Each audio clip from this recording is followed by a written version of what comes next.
जय हिंद साथियों, कैसे हो आप सभी। आशा करता हूँ आप सभी बढ़िया होंगे। क्षमा चाहूंगा कि इतनी लेट आपके पास में वीडियो आ रही है। कुछ पर्सनल रीजंस हो गए थे और कुछ ड्यूटी से इस तरह का नहीं बन पाया। तो सबसे पहले जो हमने लास्ट टॉपिक जहाँ पे छोड़ा था, हम वैसे स्टार्ट करेंगे पॉलिटी का। ठीक है। तो हमने संविधान सभा के बारे में पढ़ लिया था वहाँ पे कि संविधान सभा का जो मेन मेन चीजें थी वहाँ पे। अब इसमें ना जो संविधान सभा की जो मेन मेन इसके जो प्रमुख बिंदु है उसके बारे में हम चर्चा करेंगे। सदस्यों के बारे में, संख्या के बारे में हमने पिछले वीडियो में पढ़ लिया। नहीं देखे तो आप वो वीडियो जाके देख सकते हैं। ठीक है। इस वीडियो में सिर्फ डेट्स जो आपको संविधान सभा से रिलेटेड या जो कुछ नाम है वो आपको याद रखने हैं, और अगली वीडियो में आपको मिलेंगी इसमें जो समितियां थी या कुछ और इसके जो महत्वपूर्ण तथ्य थे। ठीक है। तो जैसा आपको पता है, सभी को पता है, 9 दिसंबर 1946 को क्या होती है, संविधान सभा की पहली बैठक होती है। इस पहली बैठक के अंदर डॉक्टर सच्चिदानंद सिन्हा जी को, जो उम्र में सबसे वयस्क होते हैं, सबसे बुजुर्ग होते हैं, सबसे बड़े होते हैं, उनको इस संविधान सभा का क्या चुन लिया जाता है, अस्थायी अध्यक्ष। कौन सी? फ्रेंच पद्धति। ठीक है। इसके अंदर कितने सदस्य थे? 211 सदस्य इस सभा के अंदर, पहली बैठक के अंदर मौजूद थे।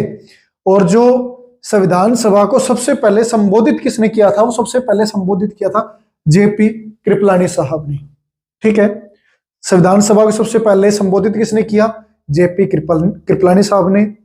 कौन सी पद्धति से सच्चिदानंद साहब जो उनसे अस्थायी अध्यक्ष पहले चुने गए, कौन सी पद्धति है? फ्रेंच पद्धति। वो हमारे देश में अभी भी लागू है। जब भी नई लोकसभा चुन के जाते हैं तो सबसे पहले एक लोकसभा का अस्थायी अध्यक्ष चुना जाता है। वो इसी पद्धति से चुना जाता है, यानी कि जो सबसे बुजुर्ग होता है, सबसे मान लिया जाता है हाँ सबसे बुजुर्ग ये है, तो इसको आप एक बार अस्थायी अध्यक्ष बना दो। उसके बाद में वोटिंग करवाते हैं, उसके बाद में स्थायी अध्यक्ष चुन लिया जाता है। दूसरी बैठक होती है 11 दिसंबर 1946 को, जिसके अंदर डॉक्टर राजेंद्र प्रसाद जी को संविधान सभा का प्रथम अध्यक्ष और एच.सी. मुखर्जी, हरेंद्र कुमार मुखर्जी को इनका क्या चुन लिया जाता है? पहला उपाध्यक्ष चुन लिया जाता है। इसके बाद में 16 जुलाई 1948 को दूसरे वीटी कृष्णमाचारी, ध्यान रखना एक टीटी कृष्णमाचारी भी आएंगे, ये वीटी कृष्णमाचारी है। ये क्या है? वीटी कृष्णमाचारी। इनको कब चुना गया था? 16 जुलाई 1948 को। ठीक है। तो सबसे पहले किन्हें चुना गया? एच.सी. मुखर्जी को उपाध्यक्ष चुना गया था। अध्यक्ष डॉक्टर प्रसाद साहब को कब? 11 दिसंबर 1946 को। लेकिन इनको चुना जाता है 1948 को। ठीक है। 47 में आजादी मिल गई, 48 में इनको चुना जाता है। सलाहकार कौन थे संविधान सभा के? बी.एन. राव साहब को इनका सलाहकार नियुक्त किया गया। ठीक है। जो उद्देश्य का प्रस्ताव है संविधान सभा के अंदर, वो पेश की थी डॉक्टर जवाहरलाल नेहरू जी ने। कब? 13 दिसंबर 1946, यानी कि दो दिनों का गैप आ रहा है यहाँ पे। ठीक है। उद्देश्य का प्रस्ताव कब प्रस्तुत की? 13 दिसंबर 1946 को। और ये स्वीकार कब की गई? 22 जनवरी 1947 को इसको स्वीकार कर लिया गया। उद्देश्य का प्रस्ताव में क्या था कि हमारे संविधान ऐसा होना चाहिए, हमने अपने नागरिकों को ये चीजें देनी है, हमारे देश में राजतंत्र ऐसा होना चाहिए, ऐसी चीजें मिलनी चाहिए। वो सब चीजों का एक प्रस्ताव था जो उनसे दिया गया था पंडित जवाहरलाल नेहरू जी के द्वारा। ठीक है। 22 जुलाई 1947, 22 जुलाई 1947, क्योंकि 15 अगस्त को तो हमको आजादी मिलनी थी, तो उससे पहले अपने को देश को रिप्रेजेंट करने के लिए कोई ध्वज तो चाहिए ना। तो 22 जुलाई 1947 को राष्ट्रीय ध्वज तिरंगा को अपना लिया जाता है। ठीक है। तो आपसे क्वेश्चन आपने कमेंट बॉक्स में आंसर देना है। संविधान, और वीडियो के लास्ट में मैं भी आपको दे दूंगा, संविधान सभा थी जो उनसे, इसके संविधान सभा का प्रतीक चिन्ह क्या था? ठीक है। प्रतीक क्या था इनका? 29 अगस्त 1947। 29 अगस्त 1947 ये वो दिन होता है जब मसौदा समिति या ड्राफ्ट कमेटी का गठन किया जाता है। और इसके अध्यक्ष कौन होते हैं? भीमराव अंबेडकर साहब। ठीक है। बाबा भीमराव अंबेडकर साहब इसके क्या होते हैं? अध्यक्ष होते हैं। और 7 सदस्य होते हैं। देखिए दोस्तों, अभी तक जो एग्जाम आते थे उसमें सिंपल ये पूछता था कि अध्यक्ष कौन थे या कौन क्या था। अभी जो एग्जाम है वो इतनी कॉम्प्लिकेट हो गया, आपको ऐसा दे देगा क्वेश्चन कि ड्राफ्ट कमेटी का निम्न में से कौन सदस्य नहीं था। 4 ऑप्शन होंगे, 3 सदस्य होंगे, 1 नहीं होगा, तो आपको छांटना पड़ेगा। इसलिए सातों के सातों, यानी कि 9 नाम है, वैसे उन 9 के 9 नाम को आपको ध्यान रखना पड़ेगा। ठीक है। तो एक थे अपने एन गोपाल स्वामी अयंगर, एन गोपाल स्वामी अयंगर, ये अपने कश्मीर के आजादी से पहले कश्मीर के क्या थे, प्रधानमंत्री थे। अलादी कृष्णा स्वामी अय्यर, इनके बाद में जो एक सदस्य, दो, तीन, चौथे थे आपके कन्हैया लाल मानिक लाल मुंशी।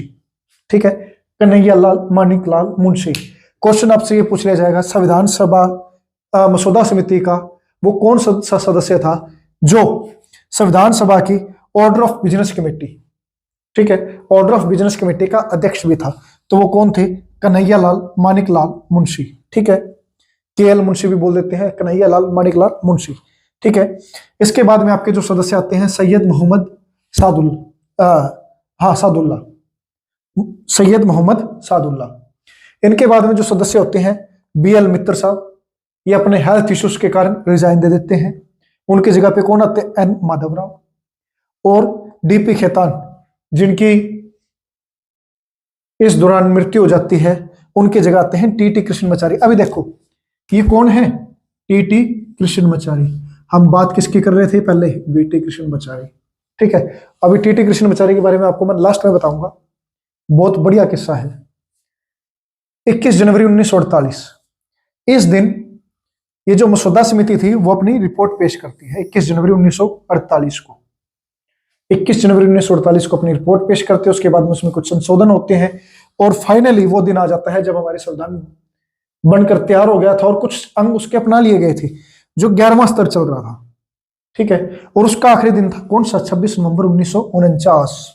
26 नवंबर 1949 11वें स्तर का आखिरी दिन था, जिस दिन हमारा संविधान बनके तैयार हो गया था और संविधान को स्वीकार कर लिया गया था।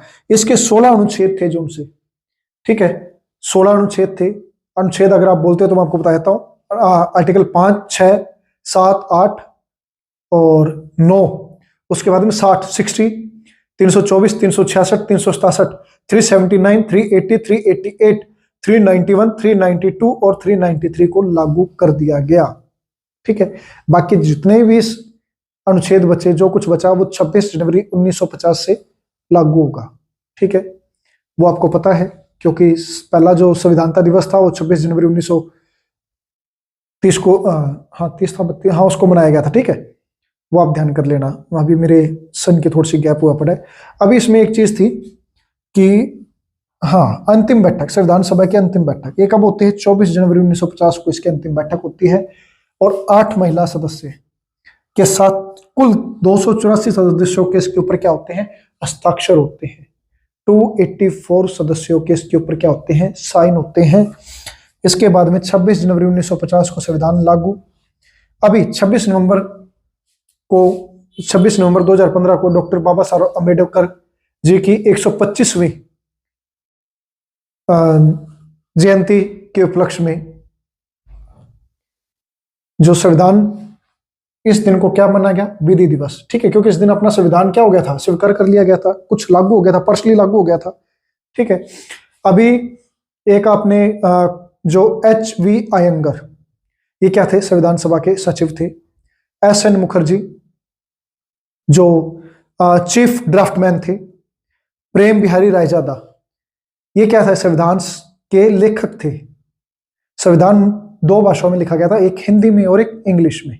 ठीक है, बसंत कृष्ण वैद, ये थे संविधान सभा के मूल संस्करण का हिंदी सुलेखन, जो मूल संविधान है उसका हिंदी में इन्होंने लिखा। ठीक है, और नंदलाल बोस और BR सिन्हा, इन्होंने क्या किया, संविधान का सौंदर्यीकरण, इसका सजावट, जो भी उसके ऊपर कलाकारी थी, जो चित्र नक्काशी थी, वो इन्होंने की। ठीक है, जहां पे वो चीजें दिखाई गई। एक मैंने शॉर्ट अपलोड किया था कि संविधान अगर डॉक्टर अंबेडकर साहब ने नहीं लिखा तो किसने लिखा। दोस्तों, मेरा वहां पे किसी को हर्ट करने का मतलब नहीं था। लिखने का मतलब यह है कि रिटर्न अपने हाथों से किसने लिखा है, इन्होंने तैयार किया था। ठीक है, इन्होंने ड्राफ्ट तैयार किया था, उसके बाद में इसमें बहुत से संशोधन हुए, उसके बाद में जो फाइनल बना उसको अपने हाथों से किसने लिखा, वो शॉर्ट ये था। आप कुछ नॉलेज की बात करते हैं तो नॉलेज वगैरह में क्या पता मेरे आपसे कम ही हो, आप में ज्यादा नॉलेज होगी, जो आप ऐसे अभद्र भाषा के प्रयोग करके, मेरे पास में कुछ पर्सनल कॉल भी आए, अभद्र भाषा का प्रयोग किया। तो भाई मैं तो ग्रुप डी का कर्मचारी हूं, कुछ मेरे को आता नहीं। BPSC बिहार टीचर में मेरा ऐसे ही सिलेक्शन हो गया था, क्योंकि मेरे को तो कुछ आता ही नहीं था। केवीएस के इंटरव्यू तक गया क्योंकि मेरे को कुछ आता ही नहीं, इसलिए तो मैं वहां तक पहुंचा और भी मेरे बहुत सी जगह पे हुआ, नहीं ज्वाइन किया कहीं पे, मेरे को तो आता ही नहीं। अभी मैं आपको एक बता रहा था टीटी कृष्णमाचारी और वीटी कृष्णमाचारी के बारे में। ठीक है, जो वीटी कृष्णमाचारी, इनका नाम था राय बहादुर वन्नल तिरु वेंकटचारी कृष्णमाचारी। ठीक है, ये मद्रास के आईसीएस थे। ठीक है, और जो टीटी कृष्णमाचारी थे इनका नाम था तिरुवेल्लोर थोडाई कृष्णमाचारी, ये मद्रास से थे।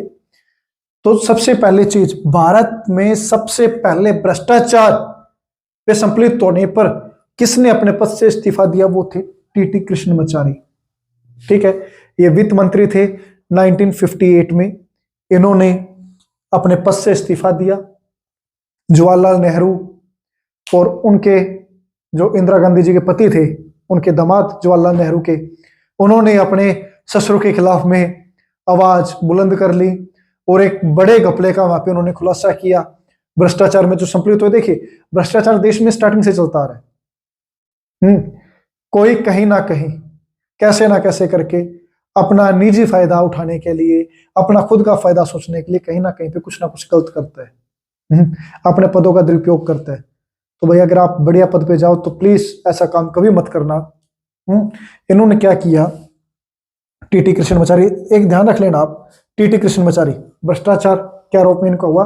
भाई मेरा तंज नहीं है, कोई सोचे कि तंज हो, जैसे टीटी बहुत बढ़िया है, बहुत ईमानदार है, ईमानदारी का पद है, लेकिन आप एक तरीके से याद रख सकते हो, मैं याद करने की व्यू से आपको बता रहा हूँ। टीटी जैसे ट्रेन में टीटी होते हैं, कई बार आपके पास में टिकट नहीं, आपने 100-200 रुपए दिए, चलो भाई बैठ जाओ कोई नहीं, ठीक है, तो टीटी यानी कि भ्रष्टाचारी। टीटी कृष्णमाचारी भ्रष्टाचारी थे, वित्त मंत्री के पद से इस्तीफा दिया था, ड्राफ्ट कमेटी के सदस्य थे। और जो वीटी थे, वीटी क्या थे, संविधान सभा के उपाध्यक्ष थे, 1948 में बने थे। ठीक है, ये चीज थी। और एक मैंने शायद इतना ही, आप सभी का प्यार बनाए रखना। जय हिंद, जय भारत। वीडियो पसंद आई, वीडियो को लाइक कीजिएगा, अपने दोस्तों के साथ शेयर कीजिएगा। आपसे ये सिलसिला अपना नहीं रुकेगा, ये कारवां अपना बढ़ता जाएगा। धन्यवाद, जय हिंद।